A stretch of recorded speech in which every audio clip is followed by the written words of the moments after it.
मिलकर क्रिस जन्मोत्सव मना रहे हैं, जिसमें हम यीशु मसीह के जन्म के बारे में बताते हैं। लेकिन इस वर्ष हम प्रभु यीशु के प्रकट होने के हर भविष्यवाणियों की झलकियों को इस लघु नाटक प्रस्तुति के द्वारा संपूर्ण बाइबल के मुख्य किरदारों के माध्यम से आप सबों के सामने प्रस्तुत कर रहे हैं। परमेश्वर अपने सिंहासन पर विराजमान है। आदि में वचन था और वचन परमेश्वर के साथ था और वचन परमेश्वर था। यही आदि में परमेश्वर के साथ था। सब कुछ उसी के द्वारा उत्पन्न हुआ और जो कुछ उत्पन्न हुआ है उसमें से कोई भी वस्तु उसके बिना उत्पन्न नहीं हुई। उसमें जीवन था और वह जीवन मनुष्यों की ज्योति था। ज्योति अंधकार में चमकती है और अंधकार ने उसे ग्रहण ना किया। परमेश्वर ने हमें चुनाव का मौका व निर्णय लेने का अधिकार दिया कि हम उसकी आज्ञाओं को माने या पाप में नष्ट हो जाएं। अदन की वाटिका का छोटा सा दृश्य, सारे जानवर, पेड़ पौधे उपस्थित हैं।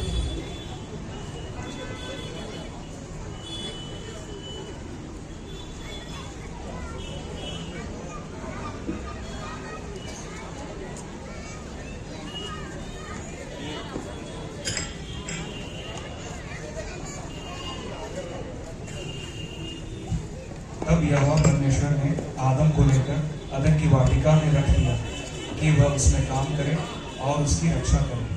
और यहोवा परमेश्वर ने आदम को यह आज्ञा दी, तू वाटिका के सब वृक्षों का फल बिना कट के खा सकता है, पर भले या बुरे के ज्ञान का जो वृक्ष है उसका फल तू कभी न खाना, क्योंकि जिस दिन तू उसका फल खाएगा उसी दिन अवश्य मर जाएगा।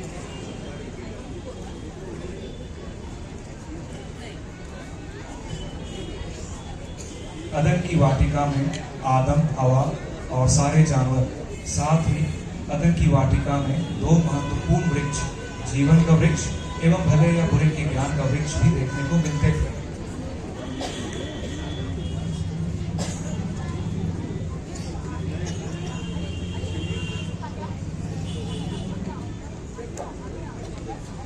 कुछ समय बाद उनकी परीक्षा के लिए सर्प को उनके पास भेजा जाता है और वह आदम हवा को फुसलाने में सफल होता है।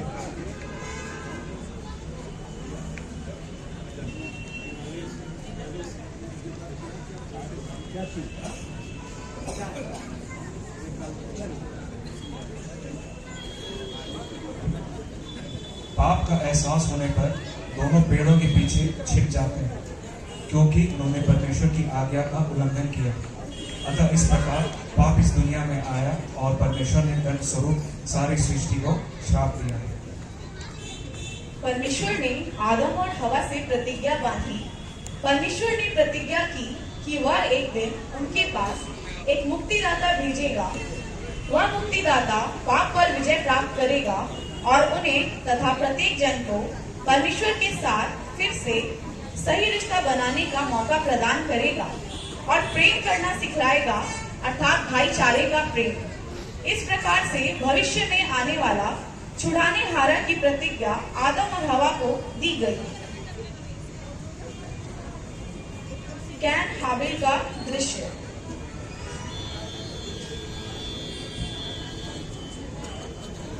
कैन और हाबिल आदम की संतान थे, धरती पर इंसानों की दूसरी पीढ़ी। परमेश्वर ने उन्हें स्व इच्छा प्रदान की कि वे चाहें तो परमेश्वर से प्रेम करें या नहीं करें। दोनों भाई अपने अपने भेंट चढ़ाते हैं।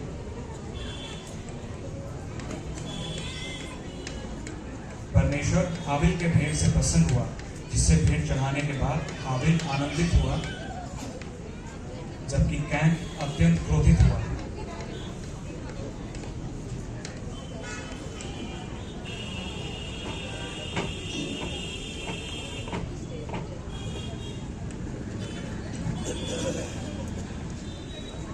कैन हाबिल से कहता है, आ हम मैदान में चलें, और धोखे से उसकी हत्या कर देता है।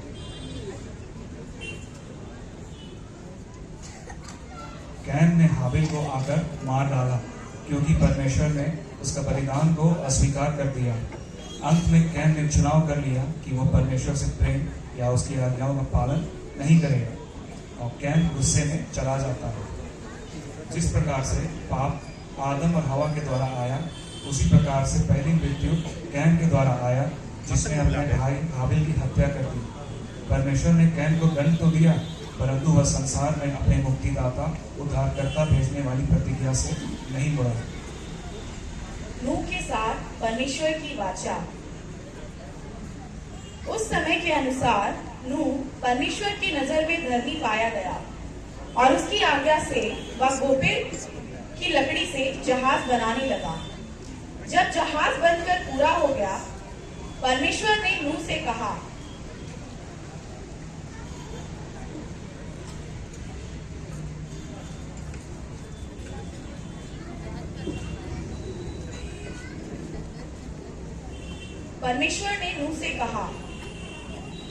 तू अपने सारे घराने समेत जहाज में चला जा, ताकि तू और तेरा घराना इस जल प्रलय में नष्ट ना हो, क्योंकि मैं इस समय के पापी लोगों को नष्ट करने पर हूँ। नूह और उसका घराना जहाज के अंदर है।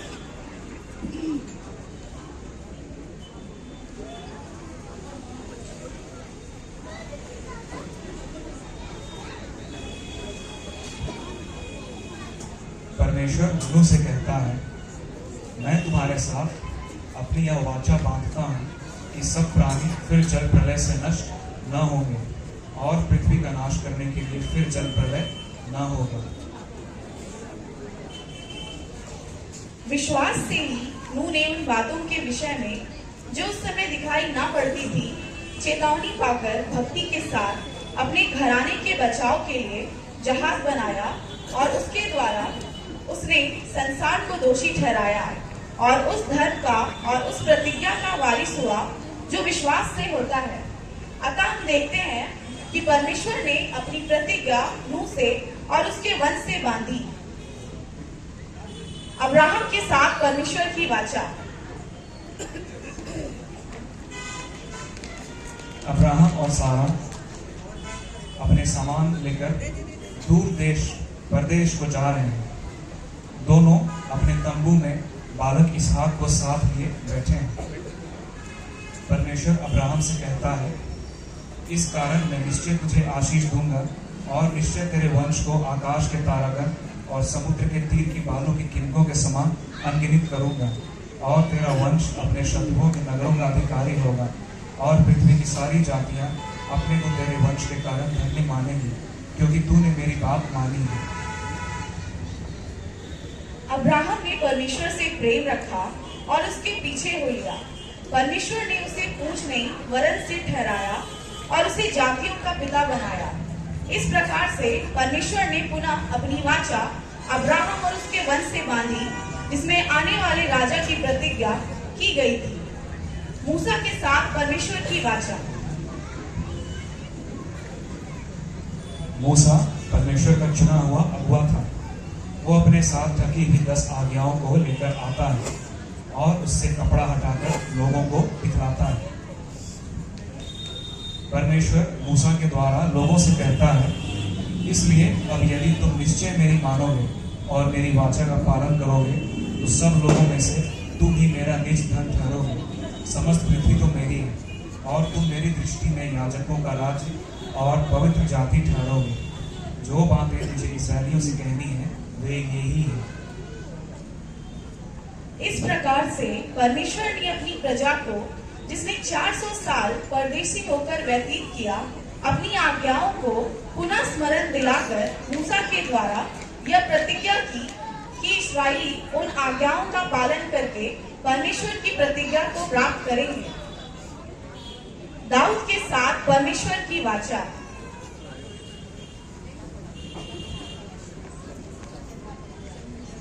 दाऊद राजा भी मूसा की तरह परमेश्वर का सेवक था। दाऊद राजा अपने राजगद्दी पर बैठा है। परमेश्वर ने दाऊद से कहा, मैंने तुझको अपने पवित्र तेल के द्वारा से तेरा अभिषेक किया है। मेरा हाथ तेरे साथ सदा बना रहे और मेरी भुजा तुझे दृढ़ रखेगी। प्रभु इस्राएल का परमेश्वर धन्य हो, क्योंकि उसने अपने लोगों पर दृष्टि की और उनका छुटकारा किया है, और अपने सेवक दाऊद के घराने में हमारे लिए एक उद्धार का सींग निकाला। इस प्रकार से परमेश्वर ने दाऊद राजा और उसके वंश से और आने वाली अपनी वाचा बांधी। बालक यीशु का जन्म।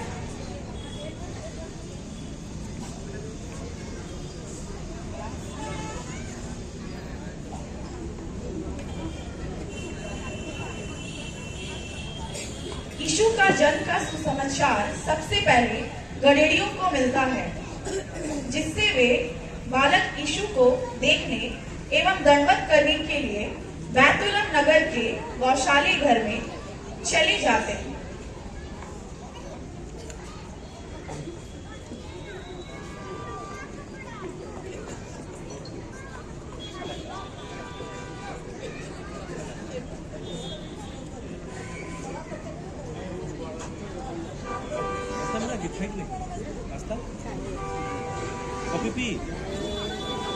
काय रे पी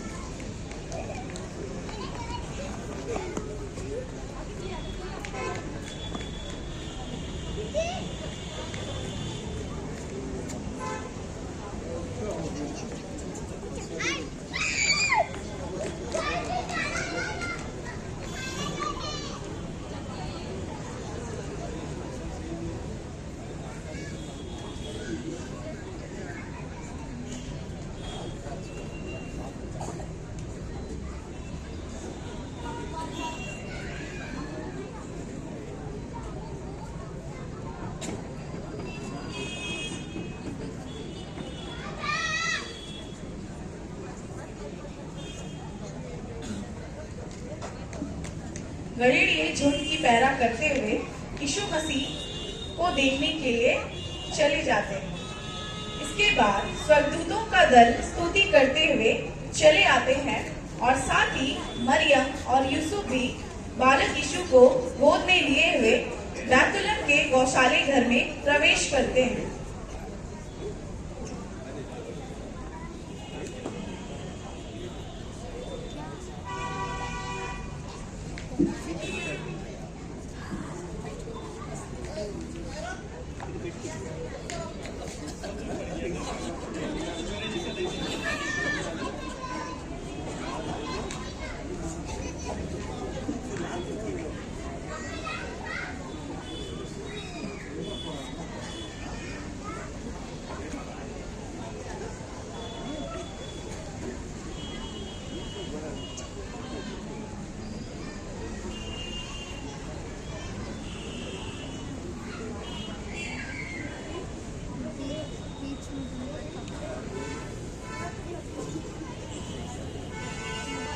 मरियम और यूसुफ बालक यीशु को चरनी पर लिटा देते हैं। फिर दो से पीछे करो। ज्योतिषियों का आगमन। उन्हीं दिनों में पूर्व में एक तारा चमकता था, जो यीशु मसीह के जन्म का प्रचार कर रहा था।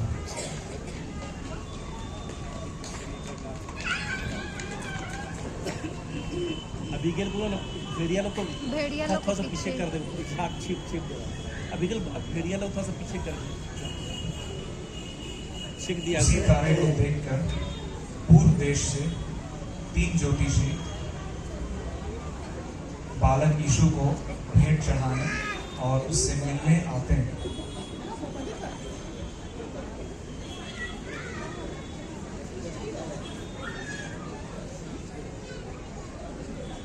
ऐसे करो, या फिर सुनो, 2 टोक इस तरफ कर दो।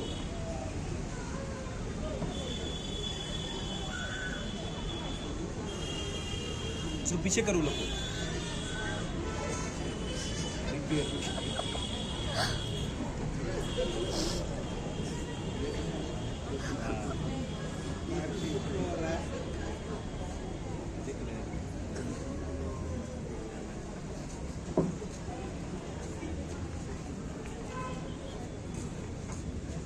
इस प्रकार शुरू से लेकर अंत तक हमने देखा कि परमेश्वर ने अलग अलग समयों में अलग अलग अगुओं के द्वारा से अपनी वाचा को पूरी करते हुए जो प्रतिज्ञा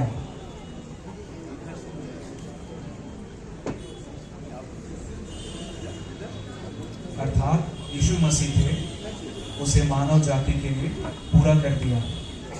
अतः हम देखते हैं कि प्रतिज्ञा स्वयं यीशु मसीह है जिसको उसने अपने जीवन, मरण और पुनरुत्थान के द्वारा पूरा किया।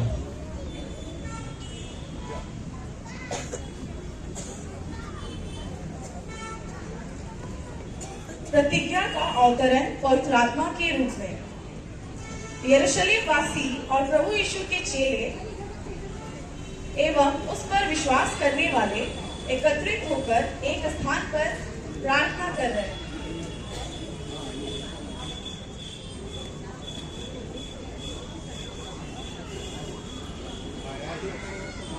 उन पर पवित्र आत्मा आग की तरह उतरता है।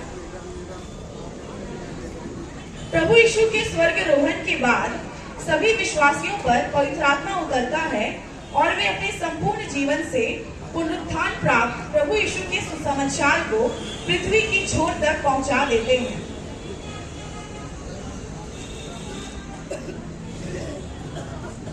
वर्तमान समय में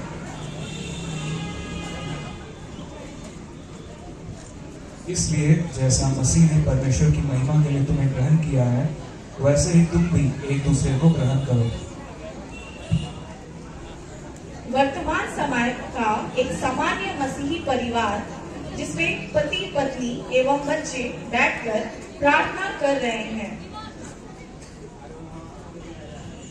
परमेश्वर उनसे कहता है कि जो प्रतिज्ञाएं बाप दादों को दी गई थी उन्हें दृढ़ करने के लिए मसीह परमेश्वर की सच्चाई का प्रमाण देने के लिए खतना किए हुए लोगों का सेवक बना और अन्य जातीय भी दया के कारण परमेश्वर की स्तुति करें। जैसा लिखा है, इसलिए मैं जाति जाति में तेरा धन्यवाद करूंगा और तेरे नाम के भजन गाऊंगा। जैसा कि यशाया कहता है, क्योंकि हमारे लिए एक बालक उत्पन्न हुआ, हमें एक पुत्र दिया गया है और प्रभुता उसके कांधे पर होगी और उसका नाम अद्भुत युक्ति करने वाला, पराक्रमी परमेश्वर, अनंत काल का पिता और शांति का राजकुमार रखा जाएगा। उसकी प्रभुता सर्वदा बढ़ती रहेगी और उसकी शांति का अंत ना होगा। इसलिए वह उसको दाऊद की राजगद्दी पर इस समय से लेकर सर्वदा के लिए न्याय और धर्म के द्वारा स्थिर किए और संभाले रहेगा। सेनाओं के यहोवा के धुन के द्वारा यह हो जाएगा। अतः हमने इस प्रकार देखा कि वो वक्त बीत गया जब पुरानी वाचा जो कि अब्राहम दाऊद के द्वारा दी गई थी, वर्तमान समय में यीशु मसीह ने मृत्यु को हराकर मृत्यु पर विजय प्राप्त की है। इसलिए अब हम उसके पुनरुत्थान और उद्धार और छुटकारे को याद करते हुए अपने अपने वर्तमान समय और अपने जीवन में प्रभु यीशु की शिक्षाओं को लागू करें और अपनी आने वाली पीढ़ियों को भी सिखाएं और बताएं कि हमारा एकमात्र ईश्वर, हमारा प्रभु यीशु मसीह जो हमारा उद्धार करता है, उसका जन्म दिवस आज हम लोग मना रहे हैं। और यही हमारे विश्वास का मूल भी है कि हम लोग प्रभु यीशु मसीह के जन्मदिन, उसके जीवन, उसकी मृत्यु और उसके पुनरुत्थान को स्मरण करते हुए उस विश्वास के साथ अपने जीवन को जिए जो उसने हमारे लिए दिया है और जिसका परिणाम अनंत जीवन है। तो आप सभी को इतने धैर्य से बैठने के लिए बहुत बहुत धन्यवाद और हमारा स्क्रिप्ट यहीं पे समाप्त होता है। हम लोग आशा करते हैं कि हम लोगों ने चाहा है कि परमेश्वर एक शुरू से परमेश्वर की सृष्टि से लेकर के परमेश्वर यीशु मसीह के रूप से लेकर के पवित्र आत्मा यानी त्रिएक परमेश्वर को हमने दिखाने का प्रयास किया है, क्योंकि प्रत्येक वर्ष हम लोग प्रभु यीशु के जन्म को जानते हैं, समझते हैं और मनाते भी हैं। लेकिन आज हम लोग यह सिखाना, बताना चाहते हैं कि हमारे यीशु मसीह का जन्म इसीलिए हुआ कि उन्हें हमारे पापों के लिए मरना पड़े और वही हमारे एकमात्र उद्धारकर्ता परमेश्वर है, जिन पर हमें विश्वास करना है और यही हमारे विश्वास का आधार है। Thank you. Kokar Sunday school के बच्चों को बहुत बहुत धन्यवाद। उन्होंने अपने लघु नाटक के माध्यम से हमें परमेश्वर की प्रतिज्ञा को हमारे समक्ष प्रस्तुत किया। और परमेश्वर की प्रतिज्ञा थी, जैसे यीशु मसीह का जन्म से लेकर क्रूस मृत्यु तक उन्होंने लघु नाटक के द्वारा बहुत सुंदर तरीके से हमारे बीच में प्रस्तुत किया। बहुत बहुत धन्यवाद। अब हमारे सामने बेला टोली की तरफ से संगीत की प्रस्तुति होगी। इसके बाद तैयार रहेंगे कोकर संडे स्कूल के ही बच्चे अनाया और प्रियल, और उसके बाद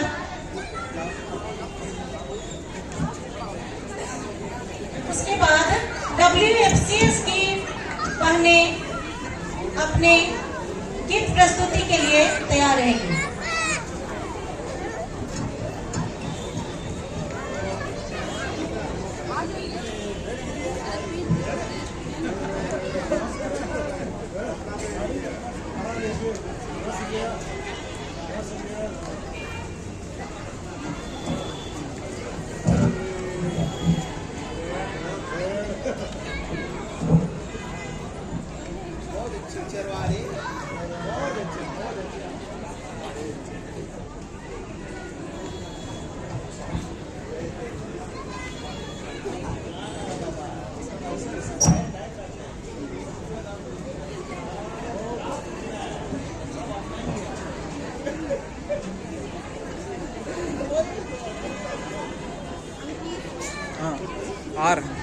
आ रहे हैं।